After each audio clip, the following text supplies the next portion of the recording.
ಅಂತಂದ್ರೆ ಇದೇ ಮೊದಲ ಬಾರಿಗೆ ದ ಫಸ್ಟ್ ಟೈಮ್ ಭಾರತ ಸರ್ಕಾರವು ಫಸ್ಟ್ ಟೈಮ್ ಇಂಡಿಯನ್ ಗವರ್ಮೆಂಟ್ ಈ ಕೆಳಗಿನ ಯಾವ ವರ್ಷದಲ್ಲಿ ಜಾತಿ ಎಣಿಕೆಯನ್ನ ಒಳಗೊಂಡ ಜನಸಂಖ್ಯಾ ಗಣತಿಯನ್ನು ನಡೆಸಲು ತೀರ್ಮಾನಿಸಲಾಯಿತು ಅಂತ ಕೇಳಿದ್ದಾರೆ. ಇದು ಬಹಳ ಇಂಪಾರ್ಟೆಂಟ್. ನೋಡ್ರಿ, ಇದೇ ಮೊದಲ ಬಾರಿಗೆ ಭಾರತ ಸರ್ಕಾರವು ಈ ಕೆಳಗಿನ ಯಾವ ವರ್ಷದಲ್ಲಿ ಜಾತಿಯನ್ನ ಸೇರಿಸಿ ಜನಸಂಖ್ಯಾ ಗಣತಿಯನ್ನು ನಡೆಸಲು ತೀರ್ಮಾನಿಸಲಾಗಿದೆ ಅಂತ ಕೇಳಿದ್ದಾರೆ. ಇದು ಬಹಳ ಇಂಪಾರ್ಟೆಂಟ್. ಅದಕ್ಕೆ ನೋಡೋಣ.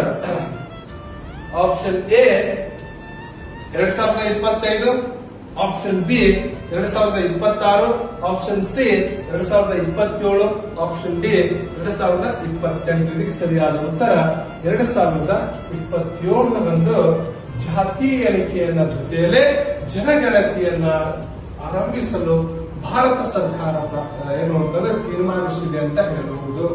ಹಾಗಾದ್ರೆ ನೆಕ್ಸ್ಟ್ ಪ್ರಶ್ನೆ ಹೋಗೋಣ.